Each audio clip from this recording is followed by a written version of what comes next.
नमस्कार, 9 की 9 खबर देख रहे हैं आप और मैं हूं आप सबके साथ अनूप। सबसे पहले बात करते हैं बिहार में दम दिखा रही बेटियों की। पश्चिम चंपारण में देश के कोने कोने से आई बेटियां अपना दमखम दिखा रही हैं।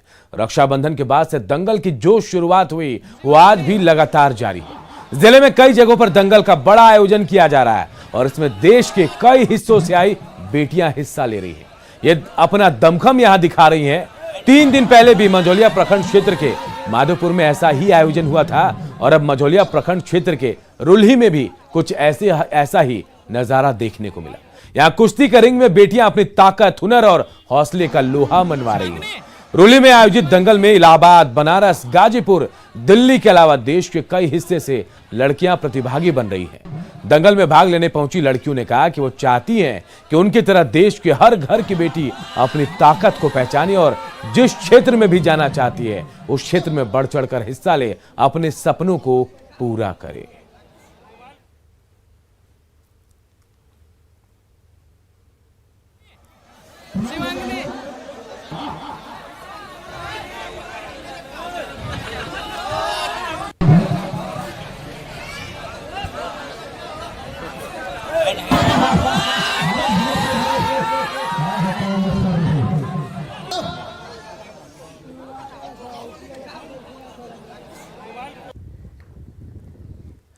और देखिए एक बड़ी खबर इस वक्त क्या आप चाहती है कि भारत की हर एक लड़की इस खेल में आवे? हाँ, हम चाहते हैं। आप लोग कहाँ कहाँ जाके खेल खेलते हैं? जो लड़ाई होता है वो कहाँ कहाँ आप लोग जाते हैं? बहुत दूर दूर गए। आप कहाँ के रहने वाली है? क्या नाम है आपका? और बेगूसराय से एक बड़ी खबर इस वक्त आ रही है। बेगूसराय में स्वर्ण कारोबारी के कर्मचारी को बदमाशों ने गोली मार दी है। बताया जा रहा है कि लूटपाट का विरोध कर रहा था कर्मचारी और उसी दौरान बदमाशों ने इसे गोली मारकर घायल कर दिया। हालांकि कर्मचारी की बहादुरी से लूटपाट की जो कोशिश है वो नाकाम हो गई है। घटना बलिया थाना क्षेत्र के पुरानी दुर्गा स्थान के नजदीक की है। बताया जा रहा है कि रोजाना की तरह स्वर्ण व्यवसायी दिलीप पोद्दार अपने कर्मचारी ओम प्रकाश के साथ दुकान बंद कर घर लौट रहे थे। इसी दौरान बाइक पर सवार 3 की संख्या में अपराधी वहां आ धमके और ओम प्रकाश से रुपयों और सोने चांदी से भरा बैग छीनने की कोशिश की। ओम प्रकाश ने जब विरोध किया तो लुटेरों ने ओम प्रकाश के पैर में गोली मार दी। गोली लगने के बाद भी ओम प्रकाश ने गहने और रुपयों से भरा बैग नहीं छोड़ा। इधर शोर शराबा सुनकर आसपास के लोग जमा हो गए और बदमाश यहां से भाग निकले। फिलहाल ओम प्रकाश का इलाज अस्पताल में चल रहा है, जहां उनकी स्थिति खतरे से बाहर बताई जा रही है। गली में जाने के लिए गए, एक सैलून का दुकान है, वहीं जो है एक रैंडम पीछे से मोटरसाइकिल से 3 आदमी था, समझे नहीं, 3 आदमी था और हमको बोला ए रुको, हम कहे ऐसे क्यों रुको, बस वो हमको गोली चला दिया। लेकिन हम थैला हाथ से छोड़े। जब हम देखे कि पैर से बहुत ज़्यादा खून जा रहा है तो इनको जो है हम झोला अथी पटक दिए, रोड पर लीजिए, झोला पकड़िए, हमको गोली लग गया, हम दोनों हाथ। और अब बात झारखंड की, उस झारखंड की जहां से बड़े पैमाने पर अफीम की तस्करी दूसरे राज्यों में की जा रही है। उत्तर प्रदेश के शाहजहांपुर पुलिस ने अंतर्राज्यीय अफीम तस्कर गिरोह का पर्दाफाश किया है। पुलिस को सूचना मिली कि झारखंड से हरियाणा के लिए बड़ी मात्रा में मादक पदार्थों की तस्करी की जा रही है और इसी मामले में एक कार अफीम की सप्लाई के लिए निकली है और इसकी सूचना पर पुलिस ने चेकिंग अभियान चलाया। इस दौरान पुलिस ने कार में बैठे 3 तस्कर तरसेम, सोनू और असर को गिरफ्तार कर लिया। पुलिस ने उनके पास से 11 करोड़ की अफीम के साथ 2,37,000 रुपए, एक कार, 18 एटीएम कार्ड भी बरामद किए। बताया जा रहा है कि अंतर्राज्यीय गिरोह के 2 सदस्य तरसेम और सोनू हरियाणा के रहने वाले, जबकि अफीम का सप्लाई जो है वो शाहजहांपुर के कांट का रहने वाला है। उनके कब्जे से कुल मिलाकर 11 किलो अफीम बरामद हुई, जिसकी अंतर्राष्ट्रीय कीमत लगभग 11 करोड़ रुपए है।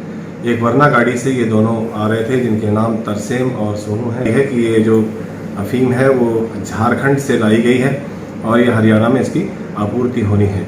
इसके अतिरिक्त इनके कब्जे से 2,37,000 रुपये कैश भी बरामद हुए और 18 एटीएम कार्ड्स और क्रेडिट कार्ड्स बरामद हुए हैं, आधार कार्ड्स बरामद हुए हैं। और अब बात भ्रष्टाचार के पुल की।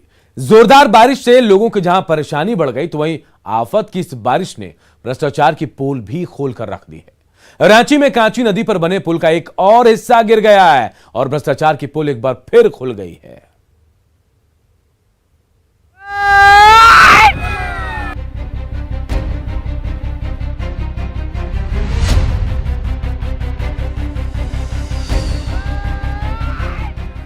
खंड खंड होता पुल देखिए, पुल को ध्वस्त होते लाइव देखिए। रांची के सबसे लंबे पुल का हाल देखिए। कांची नदी पर करीब 14 करोड़ की लागत से ये पुल बना था, लेकिन बारिश में ये खंड खंड होता जा रहा है। पिछले दिनों पुल का एक हिस्सा ध्वस्त हो गया था, लेकिन 3 दिनों की जोरदार बारिश से एक बार फिर पुल का दूसरा हिस्सा नदी में समा गया। बूढ़ाडी और साराडी के प्राचीन महामाया मंदिर के पास ये पुल बना था, लेकिन इसके ध्वस्त होने से बुंडू, तमाड़ और सोना हातू के कई गांव का संपर्क टूट गया है। पिछले बार ही पुल ध्वस्त हो गया था, लेकिन अब भी लोग पैदल इस पुल से होकर नदी पार कर रहे थे। लेकिन अब एक बार फिर इस पुल के ध्वस्त होने से नदी पार करना मुश्किल हो गया है। दरअसल कांची नदी से धड़ल्ले से बालू का अवैध खनन जारी है, जिससे पुल का पिलर कमजोर हो गया था और इसी का नतीजा है कि पुल खंड खंड होता जा रहा है। इधर मूसलाधार बारिश से बेड़ो नरकोपी के बीच पुटपुटिया नदी पर बना पुराना पुल डूब गया, जिससे नरकोपी रेलवे स्टेशन समेत दर्जनों गांव का संपर्क मुख्यालय से टूट गया, जिससे लोगों की परेशानी बढ़ गई है। हालांकि पास ही नया पुल बनाया जा रहा है, लेकिन अब तक वो अधूरा है। हम गए थे रांची काम करने के लिए, ट्रेन से जाते हैं रोज दिन। अभी आए वापस, उधर से कामों नहीं मिला, वापस घूम के आए उधर से, तो आके देख रहे हैं नदी में पूरा पानी भरा है। अब पार होने के लिए कोई सुविधा नहीं है। पुल है, पुल बनल है, ये नहीं नया पुल। अब पुराना पुल में पानी एक छाती ऊपर। बारिश से नदियां उफान पर है, लेकिन इस बारिश ने न सिर्फ लोगों की परेशानी बढ़ा दी है, बल्कि भ्रष्टाचार और बालू माफियाओं के करतूत की पोल खोल कर रख दी है। रांची से सुनील कुमार के साथ संजय सिन्हा, न्यूज़ 18 रांची।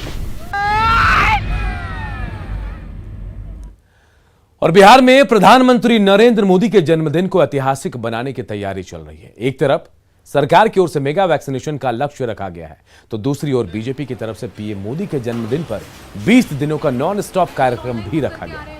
17 सितंबर से लेकर 7 अक्टूबर तक सेवा और समर्पण अभियान चलाया जाएगा। इस दौरान वैक्सीनेशन से लेकर अन्य सामाजिक कार्यों में अलग अलग दिन बिहार भर के बीजेपी के नेता शामिल होंगे।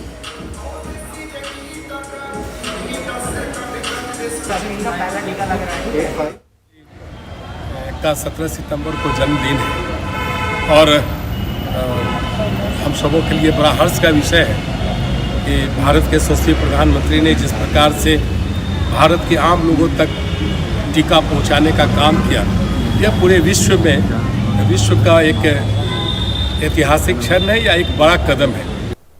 बहुत खुशी की बात है कि माननीय प्रधानमंत्री जी का 17 तारीख का विश्वकर्मा पूजा के दिन उनका जन्मदिन है और ये पुरुष लौह पुरुष की तरह आज देश के अंदर सब जगह अपने जन्मदिन के अवसर पर पूरे देश को कैसे सुरक्षित रखें, कैसे स्वस्थ रखें, इसके लिए देश के प्रधानमंत्री होने के नाते और राज्य के मुख्यमंत्री आदरणीय नीतीश कुमार जी दोनों लोग मिल करके और हमारे स्वास्थ्य मंत्री आदरणीय मंगल पांडे जी ऐसी व्यवस्था बनाए हैं कि सबको वैक्सीनेशन लगे और मैक्सिमम लोगों को उस दिन लग जाए।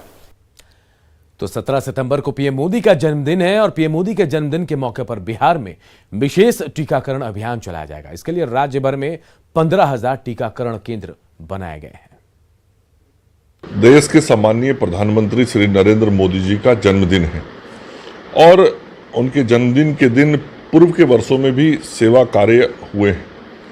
इस वर्ष इस कोरोना के संकट के समय में हम लोगों ने तय किया है माननीय मुख्यमंत्री जी के निर्देश पर कि प्रधानमंत्री जी के जन्मदिन के दिन बिहार में विशेष टीकाकरण अभियान चलाया जाएगा। और इधर जमुई के सदर अस्पताल में ऑक्सीजन प्लांट लगने के बाद भी मरीजों को इसका फायदा नहीं मिल रहा है। सदर अस्पताल में ऑक्सीजन पाइप लाइन लगाने का काम बेहद धीमी गति से चल रहा है और प्लांट से पाइप लाइन तक ऑक्सीजन पहुंचाने के लिए कनेक्टिविटी का काम पूरा नहीं हो पाया, जबकि यह काम 15 अगस्त तक पूरा किया जाना था। हालांकि सिविल सर्जन का कहना है कि जल्दी काम पूरा कर लिया जाएगा। एक मेरा प्लांट लग गया है और उसमें मैनीफोल्ड कनेक्टिविटी की काम होनी है, पाइपलाइन वगैरह का काम हो गया है, सिविल वर्क उसका भी चल रहा है, विद इन वीक वो भी चालू हो जाएगा। लेकिन मैं समझता हूँ कि हमारा सारा काम करीब करीब हो गया है, सिर्फ कनेक्टिविटी मैनीफोल्ड हो जाएगा तो हो जाएगा, काम प्रगति पर है। पश्चिमी चंपारण के सबसे बड़े अस्पताल जीएमसीएच की व्यवस्था में कोई सुधार होता नहीं दिख रहा है। एक तरफ जहां इस अस्पताल के कर्मी और डॉक्टरों की लापरवाही कम होने का नाम नहीं ले रही है, तो वहीं अब सुरक्षा गार्ड भी मरीज और उनके परिजनों के साथ दुर्व्यवहार कर रहे हैं। इतना ही नहीं, अस्पताल में मरीज बेड के लिए भटक रहे हैं और बेड रहने के बाद भी मरीजों का फर्श पर इलाज किया जा रहा है। जब इसकी शिकायत लोगों ने अस्पताल के उपाधीक्षक से की तो उन्होंने बेड मुहैया कराने का निर्देश तो दिया, लेकिन उनके निर्देशों का पालन नहीं किया गया, क्योंकि अस्पताल का पूरा सिस्टम ही किसी लाइलाज बीमारी से जूझ रहा है।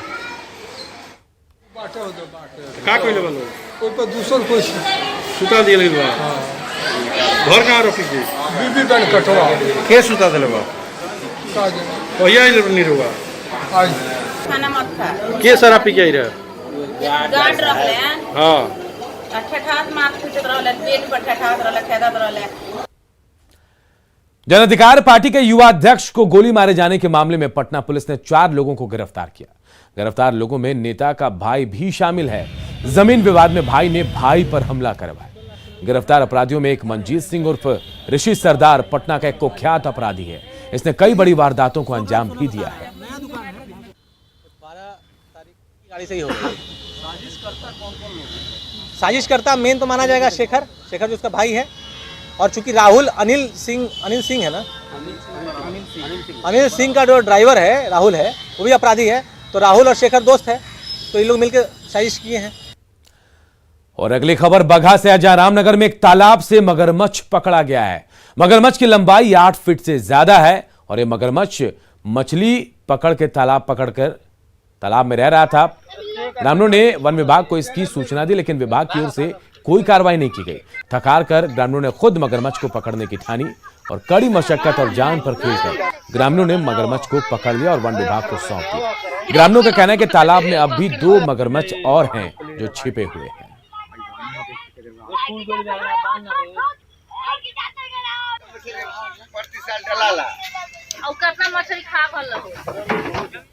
पोखरा बाटे में हर एक साल 2-3 गो मगरमच्छ पकड़ा जाता।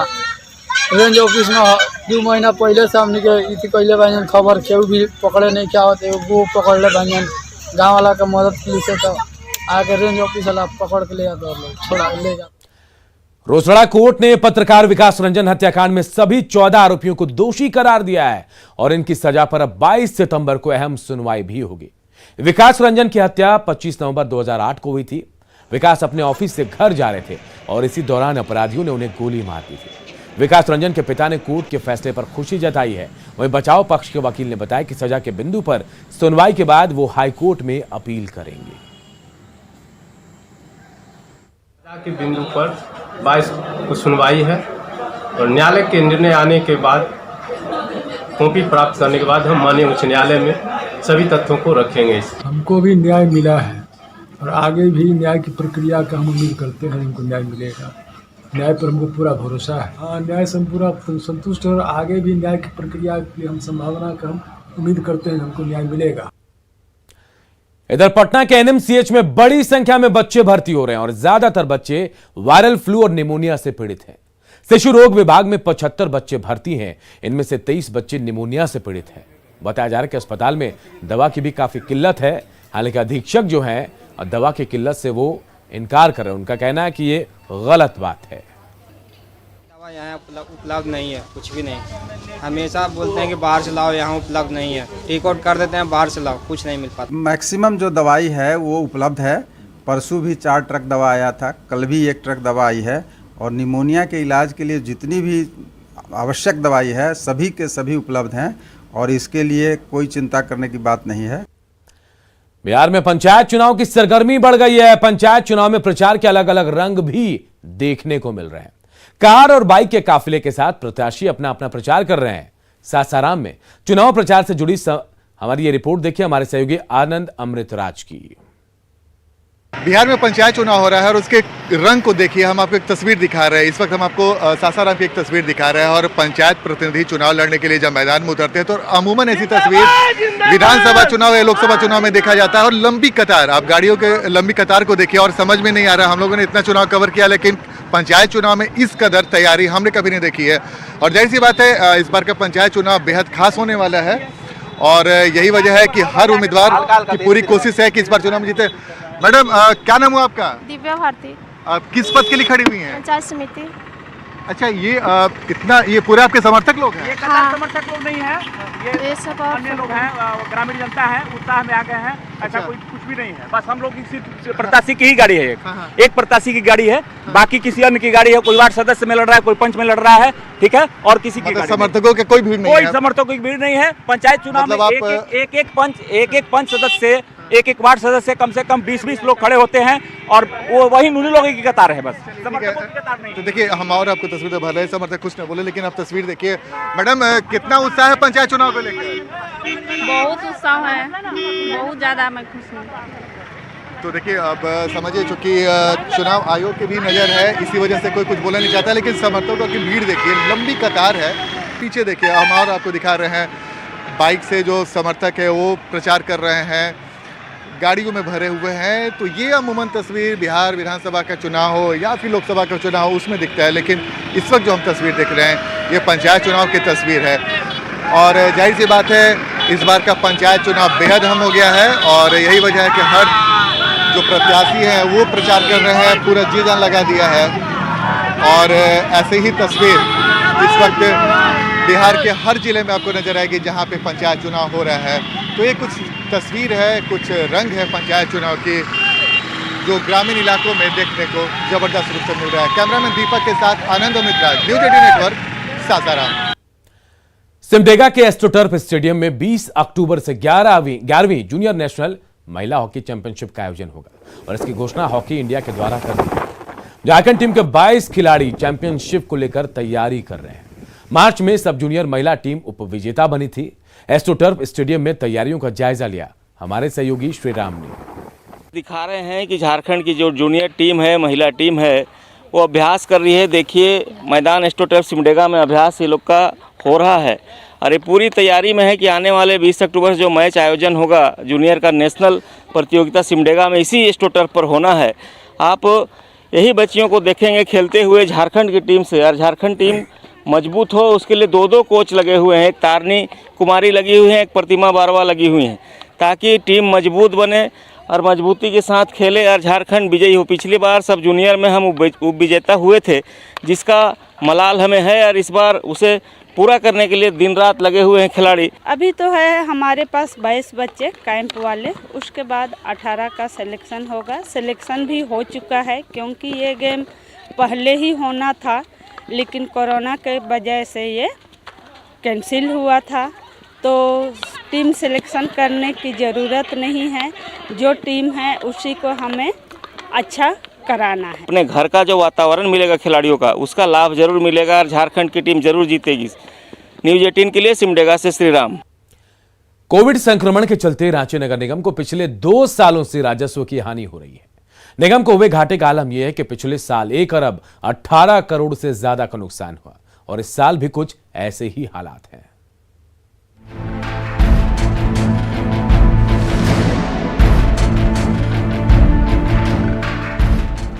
होल्डिंग टैक्स हो, विज्ञापन या फिर अन्य तरह के टैक्स, निगम इन्हीं पैसों से शहर के विकास पर खर्च करता है और शहर की साफ सफाई सहित कई व्यवस्थाओं को दुरुस्त करने का काम भी करता है। लेकिन पिछले साल कोविड संक्रमण के कारण राजधानी रांची के कई लोगों ने होल्डिंग टैक्स जमा नहीं किया।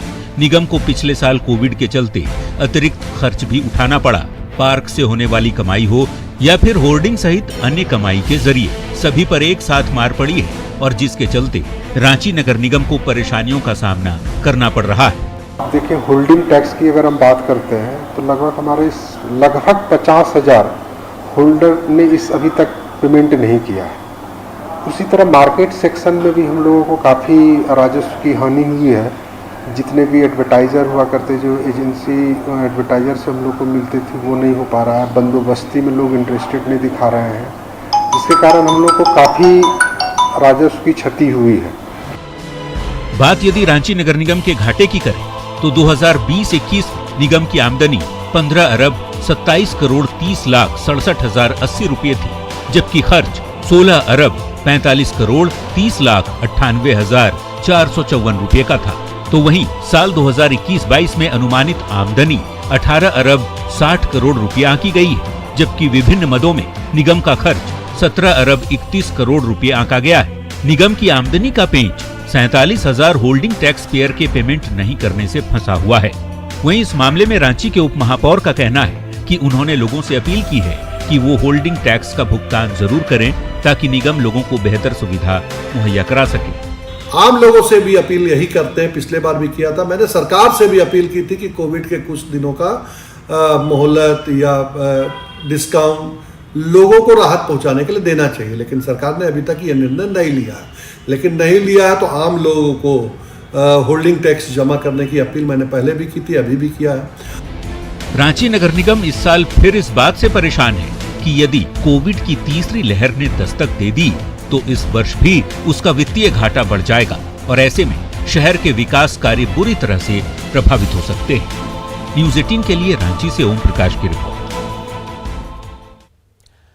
प्रधानमंत्री नरेंद्र मोदी की अध्यक्षता में हुई कैबिनेट बैठक में टेलीकॉम सेक्टर को राहत देने के लिए कई फैसले लिए गए हैं। इन फैसलों का जियो ने स्वागत किया है और इसे टेलीकॉम क्षेत्र को मजबूत करने की दिशा में एक बड़ा कदम बताया है। इस मौके पर रिलायंस इंडस्ट्रीज के चेयरमैन मुकेश अंबानी ने कहा कि वो भारत सरकार के उन सुधारों और राहत उपायों की घोषणा का स्वागत करते हैं जो उद्योग को डिजिटल इंडिया के लक्ष्यों को हासिल करने में सक्षम बनाएगी। आपको बता दें कि सरकार ने एजीआर की बकाया राशि चुकाने के लिए टेलीकॉम कंपनियों को 4 साल का मेरिटोरियम देने का ऐलान किया है। इसके अलावा सरकार ने एजीआर में ब्याज को कम करके 2% सालाना कर दिया है। साथ ही इस पर लगने वाली पेनल्टी को भी खत्म कर दिया है। सरकार ने टेलीकॉम सेक्टर में एफडीआई को भी आसान कर दिया और सिम लेने या पोस्टपेड से प्रीपेड कराने जैसे कामों के लिए डिजिटल केवाईसी को भी मान्यता दे दी।